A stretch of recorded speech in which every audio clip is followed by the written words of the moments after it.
Welcome two movie ज्ञान। दोस्तों, आज की मूवी आपको दिमाग लगाकर देखनी पड़ेगी क्योंकि इस मूवी में कुछ ऐसा हो रहा है जो इसके कैरेक्टर्स को भी नहीं पता। क्ले और अमेंडा छुट्टियां मनाने के लिए बीच के करीब एक घर में रहने जाते हैं। तभी अचानक से उनके दरवाजे पर दो अनजान लोग आते हैं। फिर उन्हें पता चलता है कि अमेरिका पर किसी तरह का कोई हमला हुआ है जिसकी वजह से टीवी, रेडियो, जीपीएस, फोन काम करना बंद कर गए हैं और लगातार अजीब घटनाएं घट रही हैं। किसी को भी समझ में नहीं आ रहा था कि क्या हो रहा है। तो चलिए बिना समय गवाए कहानी शुरू करते हैं। ये है अमेंडा जो सुबह सुबह अपने पति क्ले को उठा रही थी। दरअसल आज अमेंडा ने अपने काम से छुट्टी ली है ताकि वो अपने परिवार के साथ शहर से दूर एक शांत जगह पर कुछ समय बिता सके। बहुत वक्त से अमेंडा और क्ले अपने काम से ब्रेक चाहते थे, इसलिए अमेंडा ने बीच के करीब एक एयरबीएनबी हाउस किराए पर लिया है। फिर दोनों ही जल्दी से तैयार होकर वहाँ के लिए निकल पड़ते हैं। ये है क्ले और अमेंडा के दो बच्चे जिनके नाम रोज और आर्ची है। अब मैं आपको अमेंडा के नेचर के बारे में बताता हूँ। अमेंडा को नए लोग बिल्कुल भी पसंद नहीं है। वो उन पर चाहकर भी विश्वास नहीं कर पाती। फिर ये लोग उस घर में पहुंच जाते हैं। ये घर उन्हें बहुत पसंद आता है क्योंकि इसमें एक पूल भी था जो बहुत ही खूबसूरत था। फिर अमेंडा पास की सुपरमार्केट से घर का कुछ सामान लेने जाती है। तभी वो देखती है कि एक आदमी वहाँ से काफी सारा पानी और खाने की चीजें लेकर जा रहा है। कुछ देर बाद ये सभी बीच पर जाते हैं जहां थोड़ी देर बाद अचानक से भगदड़ मच जाती है। दरअसल एक बहुत बड़ी ऑयल शिप काफी तेजी से किनारे की तरफ आ रही थी। उसी से बचने के लिए क्ले का परिवार वहां से भागता है और किस्मत से वहां पर किसी को भी कोई चोट नहीं पहुंची थी। फिर जब वे वहां से जाने लगते हैं तो वहां के गार्ड से क्ले को पता चलता है कि शायद नेविगेशन सिस्टम में खराबी आ गई है क्योंकि सुबह से अब तक 3 जहाज इस किनारे पर आ चुके हैं। फिलहाल ये लोग घर में वापस आ जाते हैं। रात को बच्चों के सो जाने के बाद जब क्ले और अमेंडा बातें कर रहे थे तभी उनके दरवाजे पर दस्तक होती है। जब क्ले दरवाजा खोलता है तो उसके सामने जॉर्ज नाम का एक आदमी और उसकी बेटी रुथ आते हैं। पूछने पर जॉर्ज क्ले को बताता है कि असल में ये घर मेरा है। वो अमेंडा को कहता है कि मैंने ही आपसे ईमेल के जरिए बात की थी। जॉर्ज कहता है हम एक प्रोग्राम देखने के लिए गए थे और जब हम वापस लौटने लगे तो हमें पता चला कि पूरे शहर की बिजली जा चुकी है। इसी कारण ट्रैफिक भी पूरी तरह से जाम हो गया था। हमारा फ्लैट भी 14वीं मंजिल पर है। बिजली ना होने की वजह से लिफ्ट भी काम नहीं कर रही थी। असल में जॉर्ज के घुटनों का ऑपरेशन हुआ है, इसी कारण से वो सीढ़ियां चढ़कर ऊपर नहीं जा सकता था और फिर उन्हें पार्किंग में ही रात बितानी पड़ी। उसके बाद ही उन्होंने यहाँ पर आने का प्लान बनाया। अब जैसे कि हम जानते हैं अमेंडा किसी अजनबी पर भरोसा नहीं करती और वो भी इतनी रात में किसी अजनबी को इस घर के अंदर आने देना उसे बेवकूफी लगती है। क्या पता जॉर्ज झूठ बोल रहा हो। फिर अमेंडा फोन करने की कोशिश करती है लेकिन उसके या किसी और के फोन में सिग्नल ही नहीं आ रहे थे। जॉर्ज के पास वहाँ के लॉकर की चाबी थी जिसमें उसने कुछ पैसे और गन रखी हुई थी। अब जॉर्ज यहाँ पर एक रात के लिए रुकने वाला था और वो भी इस शर्त पर कि अमेंडा को आधे रुपए लुटा देगा। वो अमेंडा को कहता है कि हम बेसमेंट में ही रह लेंगे। क्ले उन्हें यहाँ रहने की इजाजत दे देता है लेकिन अमेंडा को अब भी उस पर यकीन नहीं था। वो जॉर्ज से जब उसकी आईडी मांगती है तो वो बताता है कि जहाँ हम गए थे वहाँ के रिसेप्शन में हमने अपना कोट उतार दिया था जो कि वहीं छूट गया है और मेरी आईडी भी उसी में थी। तभी रुथ टीवी ऑन करके देखती है जिसमें लिखा आ रहा था कि ये इमरजेंसी सिचुएशन है, यानी कि या तो किसी ने अमेरिका पर हमला कर दिया है या फिर कुछ ऐसा हो गया है जिसके कारण टीवी, रेडियो और जीपीएस बंद पड़ गए हैं। फिर रुथ बेसमेंट में आने के बाद जॉर्ज से पूछती है कि आखिर ये सब चल क्या रहा है। अगर आप कुछ भी जानते हैं तो बता दीजिए। असल में जॉर्ज की वाइफ किसी काम से मोरक्को गई हुई है और वो कल वापस लौटने वाली है, लेकिन अब वो ठीक भी होगी या नहीं ये जॉर्ज को नहीं पता। वो बिल्कुल भी समझ नहीं पा रहा था कि आखिर इस वक्त किया क्या जाए। उसे कुछ तो पता था लेकिन वो अपनी बेटी से कहता है कि मैं कुछ नहीं जानता, हो सकता है सुबह तक सब कुछ ठीक हो जाए। दूसरी तरफ अमेंडा भी काफी चिंतित थी। वो क्ले को कहती है कि यहाँ पर उन लोगों की एक भी फोटो नहीं है। इस पर क्ले का जवाब था कि उन्होंने प्राइवेसी के चलते अपनी सारी फोटोज हटा ली होंगी, अब तुम इस पर ध्यान मत दो। इसके बाद वे दोनों सो जाते हैं। अगले दिन रोज अमेंडा को नींद से जगाती है। वो बताती है कि वाईफाई, फोन, टीवी कुछ भी नहीं चल रहा। असल में रोज को टीवी पर फ्रेंड्स सीरीज का लास्ट एपिसोड देखना था। तभी अमेंडा के फोन पर एक नोटिफिकेशन आता है। उससे पता चलता है कि ये ब्लैकआउट किसी तरह के साइबर अटैक से हुआ है। फिर क्ले वहाँ से न्यूज़पेपर की तलाश में बाहर जाता है ताकि उसे पता चल सके कि आखिर चल क्या रहा है। हो सकता है उसे कोई आदमी मिल जाए जिससे उसे सारी सिचुएशन का पता चल सके। उसके जाने के बाद अमेंडा रुथ को भी उस नोटिफिकेशन के बारे में बताती है जो कि साथ के साथ गायब भी हो गया था। रुथ कहती है कि हो सकता है हैकर्स ने पावर पॉइंट में घुसकर ये सब कुछ किया हो। उसके मुताबिक ऐसा एक बार पहले भी हो चुका है। लेकिन जॉर्ज को ये साइबर अटैक किसी छोटे मोटे अटैक की तरह लग रहा था। इसलिए अब वो अपने एक दोस्त के घर जाएगा और इसके बारे में पता लगाने की कोशिश करेगा कि आखिर यहाँ पर हुआ क्या है। तभी रोज गार्डन में कई सारे हिरणों को देखती है। फिर वो इस बारे में आर्ची को भी बताती है। वो रोज की बातों पर कोई ध्यान नहीं देता। असल में उस वक्त उसका पूरा ध्यान रुथ की तरफ था। फिर रोज और आर्ची पास के जंगल की तरफ जाते हैं। वहाँ उन्हें एक कैबिन मिलता है। फिर वे दोनों उसके अंदर देखने के लिए जाते हैं। वहाँ से उनका घर साफ साफ नजर आ रहा था। फिर आर्ची अपनी बहन को डराने के लिए कहता है कि हो सकता है यहाँ जो भी रहता हो वो यहाँ से हम पर नजर रख रहा हो। फिर वहाँ से वापस जाते वक्त आर्ची को एक कीड़ा काट लेता है। उधर जॉर्ज अपने दोस्त के घर पहुँचता है। उस घर का सारा सामान बिखरा हुआ था और वहाँ पर पानी भी फैला हुआ था। वो अपने दोस्त को कई बार आवाज देता है लेकिन वो नहीं आता। फिर वो उसका सैटेलाइट फोन ढूंढने की कोशिश करता है। उसे फोन मिल जाता है। फिर जॉर्ज बाहर जाकर उसे यूज करने की कोशिश करता है पर कोई फायदा नहीं होता। आसमान साफ होने के बावजूद वो फोन कनेक्ट ही नहीं हो रहा था। फिर वहाँ पर जॉर्ज को काफी सारे लोगों की लाश दिखती है जो कि प्लेन क्रैश में मारे गए थे।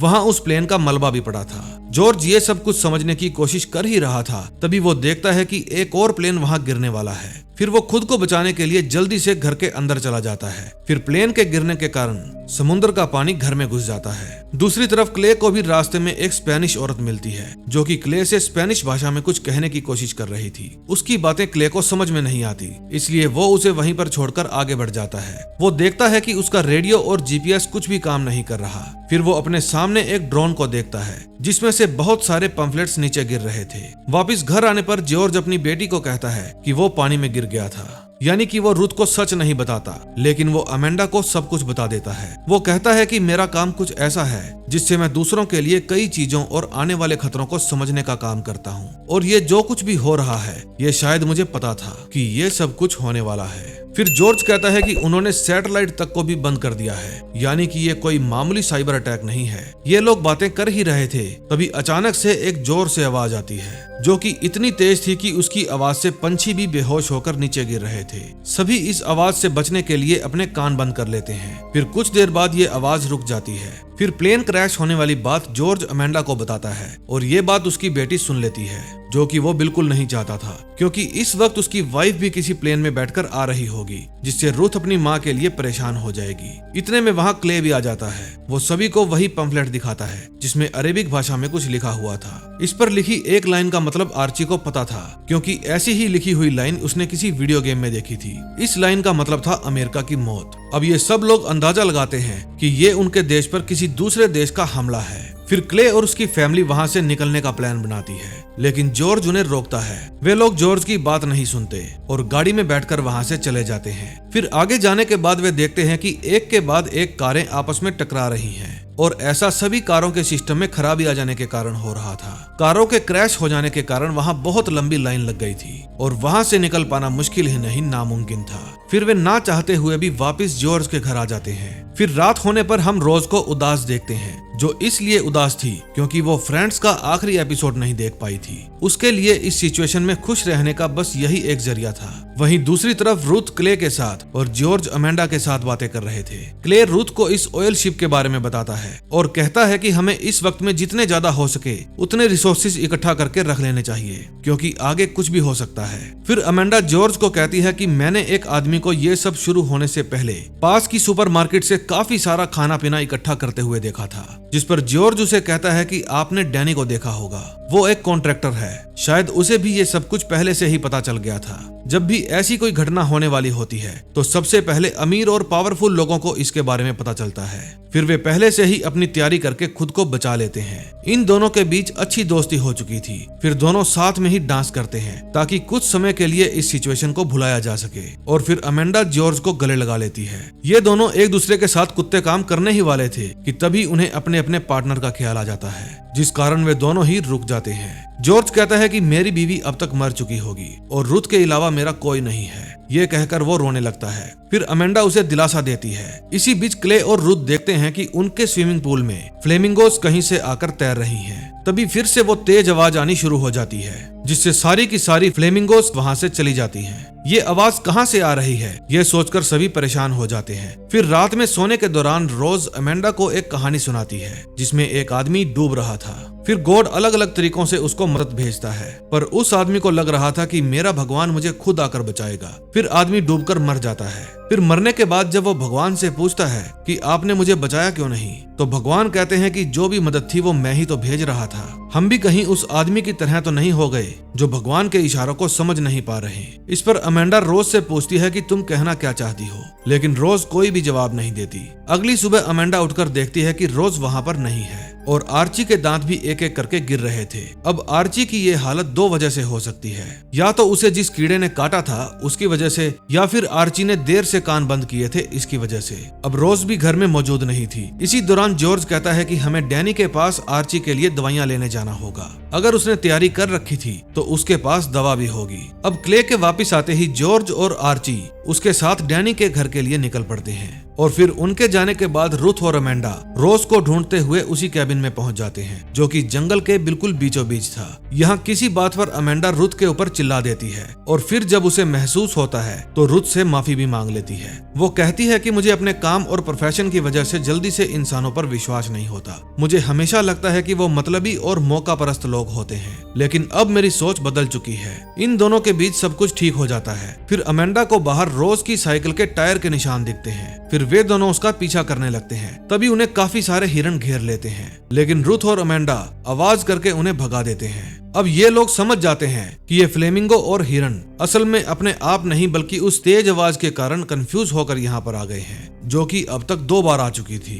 दूसरी तरफ जॉर्ज और क्ले आर्ची को लेकर डैनी के घर पहुंच जाते हैं। वो एक गन लेकर बाहर निकलता है और उन्हें वापस जाने के लिए कहता है। वो किसी की भी कोई भी मदद करने के लिए इंटरेस्टेड नहीं था। फिर जॉर्ज उसे आर्ची की हालत के बारे में बताता है और कहता है कि हमें मदद चाहिए। फिर डैनी कहता है कि तुम्हारे पड़ोस में जो घर है उसके ओनर ने अपने घर में ऐसी परिस्थितियों से निपटने के लिए बंकर बना रखा है, तुम लोग वहां जाकर रह सकते हो। और बाकी बात रही आर्ची की, तो उसने इस आवाज को ज्यादा सुन लिया होगा, जो कि असल में एक सैनिक माइक्रोवेव वेपन अटैक की आवाज है। ऐसा ही एक हमला क्यूबा में भी हुआ था। फिर वो जॉर्ज पर गन तान देता है और उसे जाने के लिए कहता है। इस पर जॉर्ज भी उस पर गन तान देता है और कहता है कि मैं वो दवा लिए बिना नहीं जाऊंगा। फिर क्ले ही इन दोनों को आकर रोकता है और उसके समझाने पर दोनों ही अपनी गन्स नीचे कर लेते हैं। फिर डैनी आर्ची को दवा देता है और क्ले डैनी को वही पंफलेट दिखाता है जिस पर अरेबिक में कुछ लिखा हुआ था। उसको देखकर डैनी कहता है कि या तो ये कोरिया या फिर चाइना की साजिश है। ये हमले वो कर रहे हैं और हमें इस तरह के पंफलेट से कंफ्यूज करने की कोशिश कर रहे हैं। फिर डैनी से अलविदा लेने के बाद जॉर्ज क्ले को कहता है कि हमें कुछ भी करके उस बंकर तक पहुंचना होगा जिसकी बात डैनी कर रहा था। असल में जॉर्ज को अंदाजा भी हो गया था कि आखिर चल क्या रहा है। वो बताता है कि मेरा एक दोस्त डिफेंस में था, उसका फाइनेंस मैं ही संभालता था। उस दौरान मुझे डिफेंस के एक गुप्त प्रोग्राम के बारे में पता चला जिसका इस्तेमाल करके किसी भी देश की सरकार को गिराया जा सकता है, वो भी युद्ध जैसी स्थिति पैदा करके, ताकि उस देश पर कब्जा किया जा सके। इसमें 3 स्टेप्स होते हैं। पहले स्टेप में उस देश का पूरा कम्युनिकेशन और इंटरनेट बर्बाद कर दिया जाता है। फिर दूसरे स्टेप में आम लोगों पर बमबारी करवाकर उस देश की सरकार को कंफ्यूज किया जाता है कि आखिर ये हमला किया किसने है। फिर इसके तीसरे स्टेप में सब कुछ बर्बाद हो जाने के बाद एक नई शुरुआत होती है, वो भी सिविल वार की, जो कि इस वक्त अमेरिका में हो रहा है। यहाँ जो कुछ भी हो रहा है ये कुछ ही लोगों की चाल है जो हमारे देश के ही हैं। इसलिए हमें इस सिचुएशन में किसी भी तरह करके सरवाइव करना होगा। फिर वे तीनों उस बंकर को ढूंढने निकल जाते हैं। तभी रुथ और अमेंडा को वो घर मिल जाता है जिस घर में वो बंकर मौजूद था। तभी रुथ देखती है कि शहर में बमबारी और गोलाबारी हो रही है, यानी कि सिविल वार छिड़ चुकी है। तभी रोज उस बंकर में पहुंच जाती है। वहाँ खाने पीने और एंटरटेनमेंट के लिए सभी चीजें मौजूद थी। वहाँ रोज को फ्रेंड्स की डीवीडी भी मिल जाती है। फिर वो उस आखिरी एपिसोड को देखने लगती है जिसको वो कब से मिस कर रही थी। अब जिस तरह बंकर की तलाश में ये लोग यहाँ आए थे, बाकी लोग भी यहाँ आते ही होंगे, जिसमें इस घर का मालिक भी शामिल हो सकता है। दोस्तों, ये मूवी तो यहीं पर एंड हो जाती है। इसका मतलब ये था कि इसका नेक्स्ट पार्ट जरूर आएगा, जो कि इस मूवी की तरह साइकोलॉजिकल थ्रिलर नहीं बल्कि सर्वाइवल थ्रिलर होगा। जैसे ही इसका नेक्स्ट पार्ट आया मैं आप लोगों के लिए लेकर जरूर आऊंगा। बस आप चैनल को सब्सक्राइब करके बेल आइकॉन जरूर दबा दें। मिलते हैं नए दिन नई वीडियो के साथ। Till then, bye bye.